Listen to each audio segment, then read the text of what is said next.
On June 5, 1939, Divisional Commander Georgy Konstantinovich Zhukov arrived at the headquarters of the 57th Special Corps, stationed in the Mongolian People's Republic. The initial document for analyzing the situation was Operational Summary Number 42, which recorded the movement of units of the 23rd Japanese Infantry Division to the eastern bank of the Khalkhin Gol River. The technical condition of Soviet troops at this moment was characterized by a significant distance from main supply bases. The distance from the nearest railway station, Borzha, to the front line was 750 kilometers of dirt roads. The logistical scheme relied on the use of 4,000 trucks, primarily ZIS-5 and GAZ-AA models. The technical readiness coefficient of the fleet was 0.8. The economic component of the operation required daily delivery of 800 tons of cargo, including ammunition, fuel and lubricants, and provisions. The potential of the Japanese side was based on the infrastructure of the Kwantung Army, which had a shorter supply arm from the railway line in the Hylar region. The military technical readiness of Soviet armored forces at the initial stage of the conflict was represented by the 11th Tank Brigade and the 7th Motorized Armored Brigade. The core of the fleet consisted of BT-5 and BT-7 tanks, which had high speed but armor thickness of 13 to 15 millimeters, making them vulnerable to Japanese 37mm Type 94 anti-tank guns. The Japanese side had Type 89 and Type 95 tanks, which were inferior to Soviet vehicles in firepower, but superior in the reliability of their components and assemblies in desert conditions. The air component of the sides by early June consisted of I-16 and I-15 fighters on the Soviet side and Type 97 fighters on the Japanese side. Between June 20th and 25th, 1939, the Corps headquarters reorganized its command, transforming the 57th Special Corps into the 1st Army Group. Order number 0036 mandated the concentration of forces to prevent further advance of Japanese troops. A critical stage occurred on July 2, 1939. The Japanese command, represented by Lieutenant General Michitaro Komatsubara, implemented a plan to cross the Khalkhin Gol River near Mount Bain Tsagan. A group of 8,000 soldiers, supported by 30 tanks, established a bridgehead on the western bank. In response to this maneuver, Georgy Zhukov decided on an immediate counterattack. At 0900 hours on July 3, 1939, the 11th Tank Brigade received orders to advance. Here, the first significant discrepancy in archival sources is recorded. The combat log of the 11th Tank Brigade states that the attack began without infantry support and artillery preparation due to lack of time for deployment. However, the report from the headquarters of the 1st Army Group to Moscow claimed that inter-branch cooperation was fully ensured. Actual analysis shows that the tanks went into battle from the march, without intelligence data on the location of enemy anti-tank assets. By 1300 on July 3, 1939, the 11th Tank Brigade had lost 72 tanks out of 133 that participated in the attack, rendered unserviceable. The majority of losses were caused by artillery fire and the use of incendiary bottles by Japanese infantrymen. The use of tanks in a frontal assault on prepared defenses without infantry support contradicted the provisions of the 1939 field regulations. Nevertheless, the high intensity of the onslaught forced the Japanese command to begin withdrawing troops to the eastern bank. By 5 o'clock on July 5, 1939, organized resistance on the western bank had ceased. An analysis of the logistical base during the lull from July 6 to August 19, 1939, revealed a critical shortage of spare parts for M7 and M5 engines. Fuel consumption of B-70 under operating conditions at temperatures above 30 degrees Celsius exceeded planned targets by 24%. To prepare for the general offensive, Zhukov demanded the concentration of 18,000 tons of ammunition and 6,500 tons of fuel. This required a total vehicle mileage of 1,200,000 kilometers. On August 20, 1939, at 5:45, the artillery preparation began. On a 74-kilometer front section, 554 guns and mortars were deployed. The density of fire in the central sector reached 40 barrels per kilometer. 557 aircraft participated in air support. During this period, a second systemic planning error was identified. According to supply service reports, the calculation of ammunition for heavy artillery was made without considering the viscosity of the soil after heavy rains, which led to delays in the delivery of 152mm shells to suppress enemy reserves in the second echelon. By the end of August 21, 1939, Soviet troops had penetrated the defenses of the 23rd Japanese Division to a depth of up to 12 kilometers. The southern group, under the command of Colonel Potapov, and the northern group, under the command of Colonel Alexyenko, began to implement the encirclement plan. The main burden fell on the 6th Tank Brigade, equipped with BT-7 tanks. The speed of motorized columns was 5 kilometers per hour due to sand dunes and engine overheating. On August 23, 1939, the encirclement of the 6th Japanese Army was completed. The main forces of the 23rd Infantry Division, separate units of the 7th Infantry Division, and units of the Bargut Cavalry were caught in the pocket. The Japanese command attempted a relief attack from the east with forces of the 2nd Infantry Division, but the attack was repelled by the fire of the 57th Rifle Division. The inner front of the encirclement was held by the 36th Motorized Rifle Division.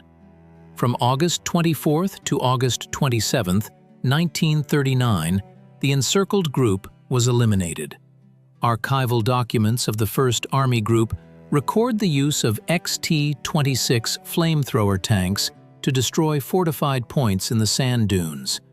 This caused a significant psychological effect, but the technical reliability of the flamethrower systems was only 60% due to nozzle clogging with sand.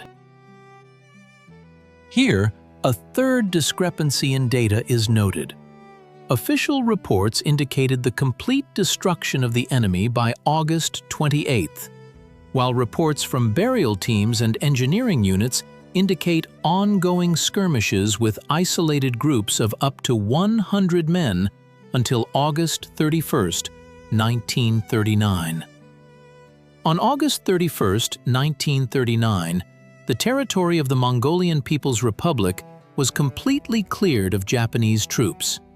The Soviet side's casualty statistics, according to updated data from the Ministry of Defense archives, amounted to 9,703 people killed, missing in action or incapacitated due to wounds. Equipment losses included 253 tanks, of which 75 units were beyond repair. Irrecoverable aviation losses totaled 207 aircraft. The Japanese side lost approximately 17,000 people killed and wounded, according to their official data, although Soviet sources estimated enemy losses at 50,000. A critical audit of the operation shows that success was achieved due to overwhelming superiority in material and technical resources and the decisive use of armored forces. However, troop management methods in the Bain-Tsagan area revealed a disregard for tactical cooperation in favor of rapid execution of the operational plan. This led to an unjustified expenditure of armored vehicle resources. The logistical operation to supply the 1st Army Group remains a unique example of supplying a large force in the complete absence of a paved road network over a distance of more than 700 kilometers. The final border changes confirmed the sovereignty of the Mongolian People's Republic along the line declared by the government in Ulaanbaatar. The military technical experience of Khalkhin Gol formed the basis for the reform of the USSR's armored forces. Specifically, it was concluded that gasoline engines needed to be replaced with diesel engines and anti-projectile armor strengthened. Georgy Zhukov, after the completion of the operation, received the title of Hero of the Soviet Union, and in June of the 40th year was promoted to Army General. The events of August 39th at Khalkhin Gol directly influenced Japan's decision to observe the Neutrality Pact with the Soviet Union during World War II, which allowed the Soviet command to transfer Siberian divisions to Moscow in December of the 41st year. Examining in detail the state of communication between units during the offensive of August 20th, 1939, it is necessary to note the low efficiency of the 7R radio stations. Due to the peculiarities of the terrain and atmospheric interference, troop control was primarily carried out through liaison officers on motorcycles and BA-20 armored cars. This slowed down the reaction time to changes in the situation by 15 to 20 minutes, which, in conditions of maneuver warfare, led to a loss of coordination between tank battalions and supporting artillery. The economic costs of the operation constituted a significant portion of the USSR's military budget for the 39th year. The expenditure of artillery shells alone during the general offensive exceeded 300,000 units. The cost of delivering 1 ton of cargo to the combat zone was 5 times higher than the nominal cost of the cargo itself due to the depreciation of vehicles and fuel consumption for the empty return journey. In September 1939, a special commission of the People's Commissariat of Defense inspected the damaged equipment on the eastern bank of the river. Commission Report number 12/7 indicated that the majority of BT-7 tank losses were due to hits to the side projection and the rear, where the armor thickness did not exceed 10 millimeters. It was also noted that the rubber bandages of the road wheels were destroyed after 150 kilometers of travel over hot sand. These technical data were subsequently used in the design of the T-34 tank. The geographical coordinates of the main Japanese defense strongholds, such as Remizov and Zelenaya Heights, became the sites of the highest concentration of casualties for rifle regiments. Attacks were conducted during daylight hours with air support, but due to the absence of smoke screens, the infantry was forced to cross up to 800 meters of open ground under fire from Type 92 machine guns. The density of Japanese defensive fire reached 10 bullets per square meter per minute. The conclusion of the conflict on September 16, 1939, after the signing of the agreement in Moscow, established the status quo. The impact on the material and technical base of the parties was asymmetrical. The USSR confirmed its ability to conduct large-scale operations in distant theaters of war. Japan was forced to revise its Northern March military doctrine in favor of expansion into Southeast Asia. The total personnel losses of the 1st Army Group amounted to 18% of its initial strength, which is a high figure for an offensive operation using mechanized units. From the perspective of archival accuracy, it is important to emphasize that many details of personnel losses remained classified until the 1990s. The use of the term sanitary losses often concealed the actual number of individuals permanently incapacitated. An analysis of the combat journals of the 57th Rifle Division for the period from August 20th to 31st 1939, shows that the number of missing in some companies reached 15% of the personnel, indicating an extremely high intensity of close combat in sandy fortifications.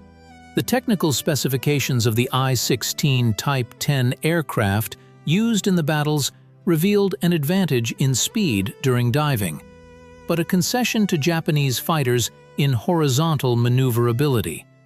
This necessitated a change in aerial combat tactics. Soviet pilots switched to pass-through attacks, avoiding prolonged turns. The total flight hours per lost aircraft amounted to 48 hours, indicating a high strain on the aviation materiel. To summarize fuel supply, it should be noted that 15,000 tons of second-grade gasoline were supplied for the operation of armored units.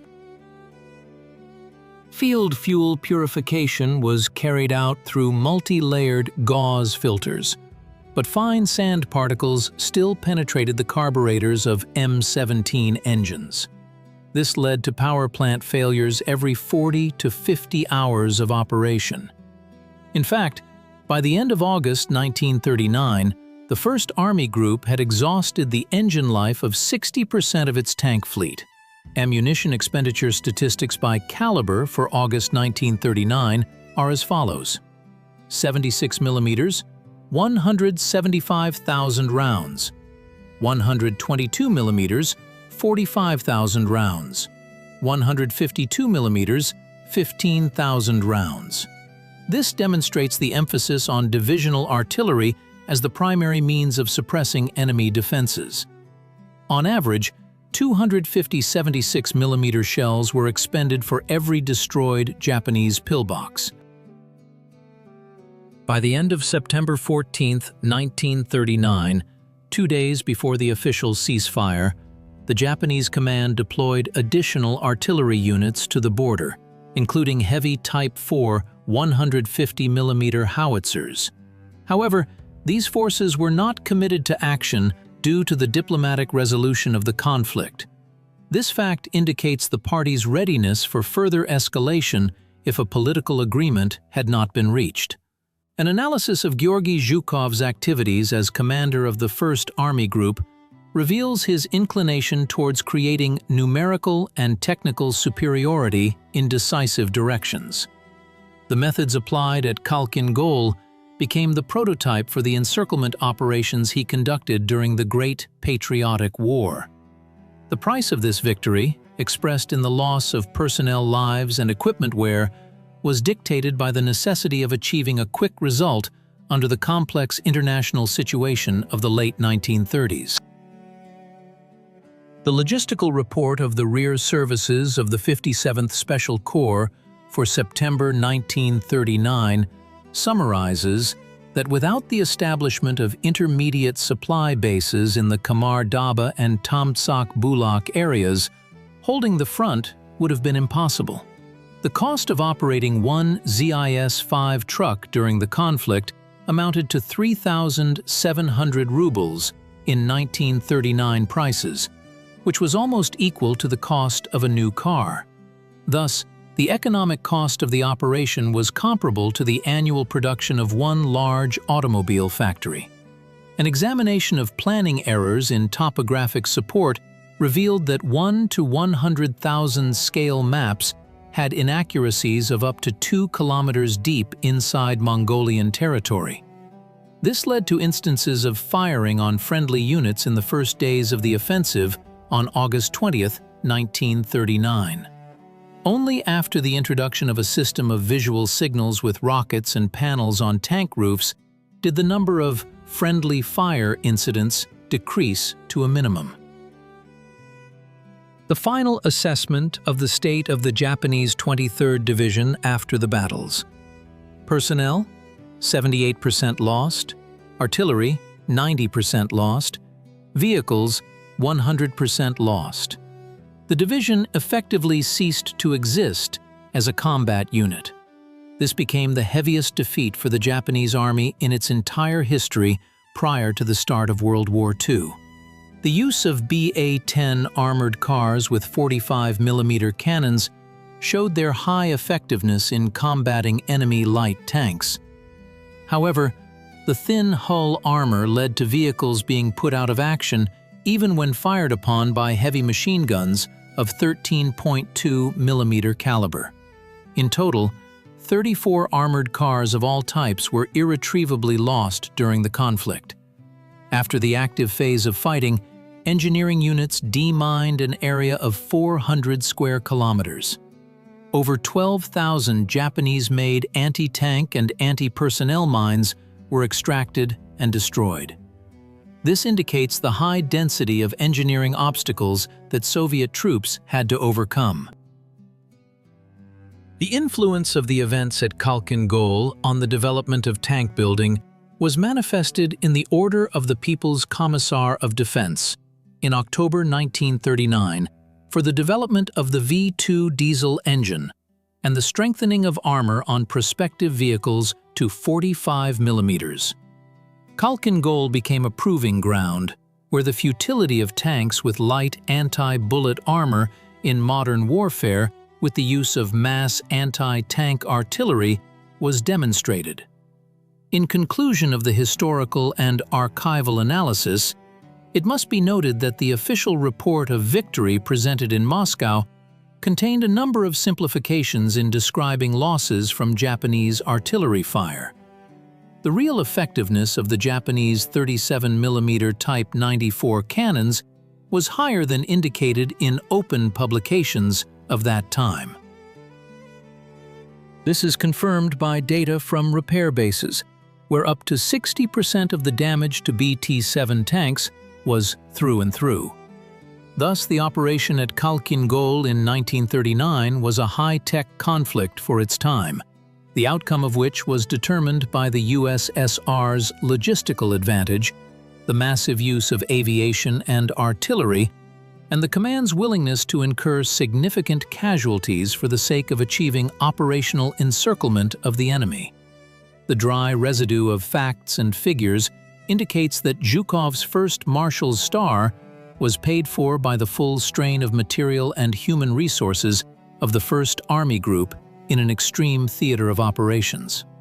Technical analysis of the Borzia-Bain-Tumen railway links functioning shows that the line's capacity in '39 was only 12 pairs of trains per day. This forced the command to use a combined supply scheme, where the main burden fell on automotive battalions. Fuel consumption during the troop concentration phase alone reached 3,000 tons, requiring 200 tank trucks to operate around the clock. The efficiency of such logistics did not exceed 30%, as a significant portion of the fuel was consumed by the fuel tankers themselves to cover the distance. From August 5th to 15th, 1939, a unique operation to disinform the enemy was carried out. Soviet radio stations intensely exchanged messages about the construction of defensive structures and preparation for winter quarters. The use of sound broadcasting installations imitating the noise of driven piles allowed the noise of engines of arriving tank units to be concealed. This measure ensured tactical surprise at the start of the offensive on August 20th. The use of aviation in the August operation was characterized by a high density of sorties. According to flight logbooks, on some days, I-16 fighters made up to 5 sorties per pilot. This led to critical wear of the barrels of SHKAS aircraft machine guns, whose resource was 5,000 shots. By August 31st, 39, more than 100 aircraft needed their armament replaced. The state of medical support for the 1st Army Group was characterized by the deployment of 3 Army hospitals with 5,000 beds. The main flow of wounded arrived between August 20th and 25th. Due to the insufficient number of medical aircraft, the evacuation of the wounded to hospitals in Borzia took up to 36 hours, which increased the percentage of those out of action due to complications. In official reports, this factor is reflected as one of the reasons for the high mortality among the seriously wounded. An assessment of the actions of Mongolian Syrics from the 6th and 8th Cavalry Divisions indicates their effective use as patrols and reconnaissance on the flanks. However, the lack of heavy weaponry made them vulnerable when encountering regular Japanese units. The losses of Mongolian cavalry in the battles for Sandy Hill amounted to about 200 lives lost, which was a critical indicator for their numbers. Considering the economic aspect, it is important to note that 38,000 tons of all types of cargo were expended during the fighting. The cost of this mass of materials, when converted to the gold equivalent of that time, amounted to an impressive sum, exceeding the cost of maintaining an entire military district for a year. Thus, Khalkhin Gol became not only a testing ground for weapons, but also a stress test for the Soviet Union's economy. Upon the conflict's conclusion, per Order Number 00111, a commission was established to study the experience of tank deployment in the desert. The commission's findings included a demand for mandatory air filtration in the habitable compartments of tanks, as dustiness led to widespread respiratory illnesses among crews. It was also proposed to abandon the use of wheeled tracked propulsion in favor of purely tracked systems due to the difficulty of field repairs. The impact on international politics was instantaneous. Following the defeat of the 6th Japanese Army in September 1939, the Kwantung Army shifted to a defensive strategy on the borders with the USSR. This allowed the Soviet leadership to free up significant forces for participation in the Polish campaign in September 1939 and the subsequent Finnish War. A detailed chronicle of events on August 24, 1939, points to an attempted breakthrough by Colonel E's Japanese group from the encirclement. At 02 hours 30 minutes, the Japanese, utilizing the nighttime and the absence of flares among Soviet infantry, managed to breach the first line of defense. The situation was stabilized only after the introduction of reserves into battle, comprising a battalion of BT-7 tanks, which blocked the breakthrough with fire and maneuver. In this engagement, both sides suffered significant losses, characterized in Japanese sources as a battle to the last man. Analysis of artillery systems revealed the superiority of Soviet 122 mm howitzers over Japanese 105 mm guns by 3 kilometers in firing range. This allowed Soviet artillery to conduct unpunished shelling of Japanese positions while remaining outside the range of their fire. This factor proved decisive in suppressing Japanese batteries in the initial hours of the offensive on August 20th. The technical report on the use of BA-20 armored vehicles noted their unsuitability for operations on soft ground.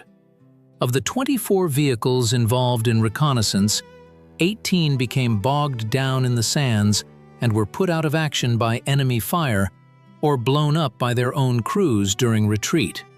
This prompted the development of all-wheel drive reconnaissance vehicles in the pre-war period. The outcomes of Khalkhin Gol laid the foundation for Georgy Zhukov's future career. Despite technical errors and the high cost of victory and manpower, he demonstrated the ability to command large masses of troops in conditions lacking a continuous front line. His rigid leadership style, which included tribunals for non-compliance with orders and the demand for continuous attacks, became a characteristic feature of the Soviet military school of the 1940s. A final audit of the territory after the ceasefire showed that the landscape in the combat zone had changed due to massive artillery bombardments. Bain-Sagan Heights lost about half a meter of its height due to shells plowing the topsoil.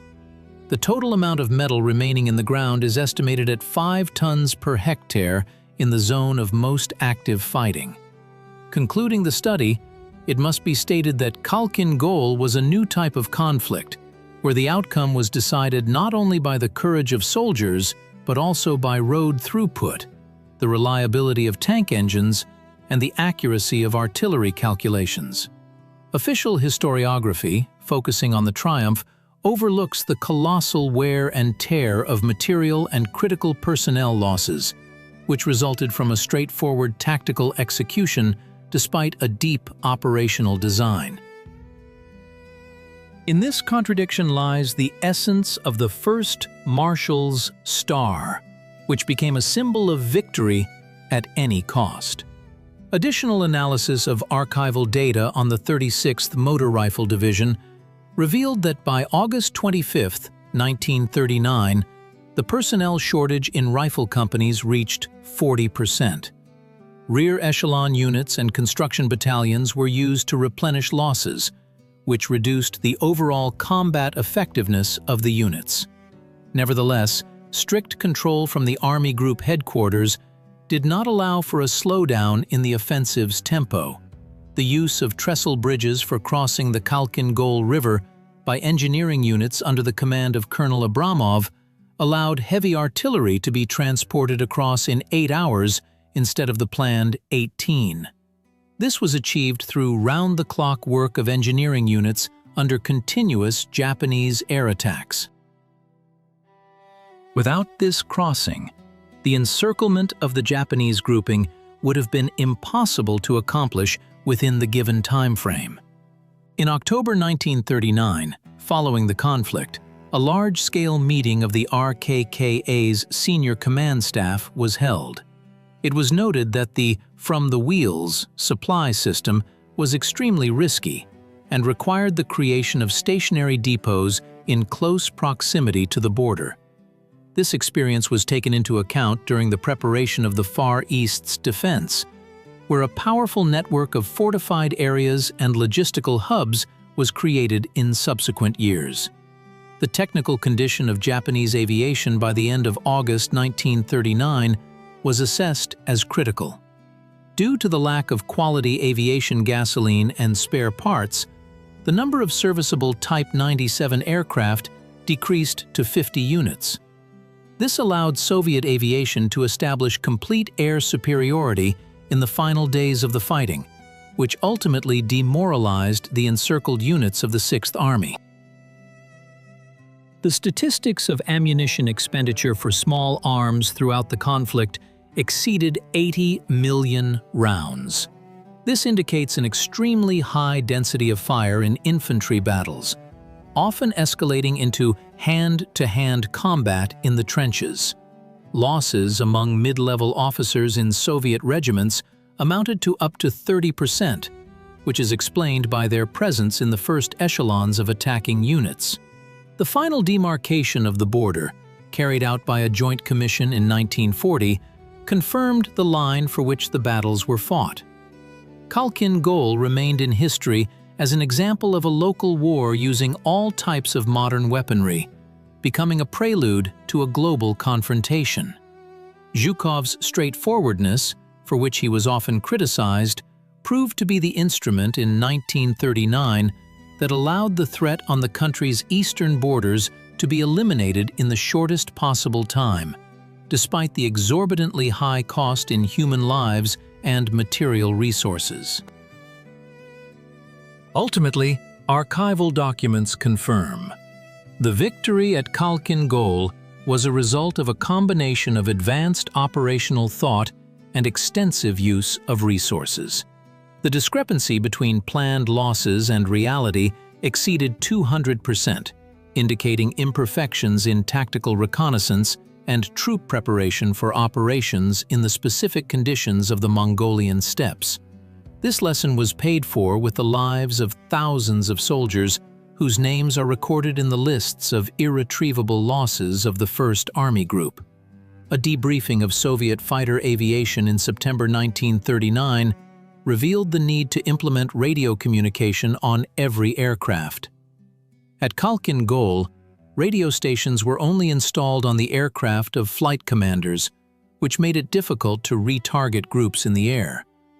This led to situations where entire squadrons could not detect the enemy, even when they were only a few kilometers away.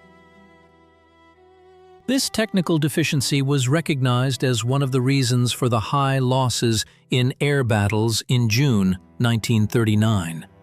Based on the results of the battles in the area of Bain Sagan Mountain, the Commission noted that the use of gasoline engines on BT tanks led to the instantaneous ignition of vehicles upon being hit by even small caliber shells. The flammability of B-70 gasoline was such that crews often did not have time to abandon the tank. This became a powerful stimulus for accelerating work on the V2 diesel engine, which was subsequently installed on KV and T-34 tanks. The logistics service reported the loss of 600 ZIS-5 trucks during the operation. The main reasons were not battle damage, but complete wear and tear of engines and transmissions due to operation in conditions of dust storms and overloads. For every kilometer of troop advance, approximately 10 kilograms of lost spare parts and assemblies were left on the supply roads. The report on the use of artillery emphasized that the effectiveness of firing at hidden targets was low due to the lack of spotters with radio stations in the infantry's combat formations. Fire control was conducted by telephone, the wires of which were constantly cut by shrapnel or tank tracks.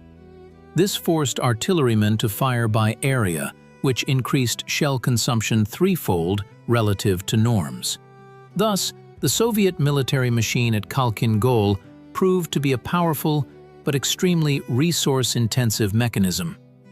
The high price of victory was due not only to the actions of the enemy, but also to the internal technical and organizational problems of the Red Army in 1939. Zhukov's analysis as a commander in this context is devoid of emotional overtones. He acted as a crisis manager, using the resources available to him, including human resources, to achieve the set political goal in the shortest possible time. The results of the operation cemented his reputation as a military leader who would stop at nothing, even losses, to achieve strategic success. The final stage of the conflict in September 1939 was accompanied by intensive negotiations, during which the Soviet side used the fact of the encirclement and defeat of the Sixth Army as the main argument. The military victory was converted into a diplomatic success, ensuring the security of the Far East for the next 6 years.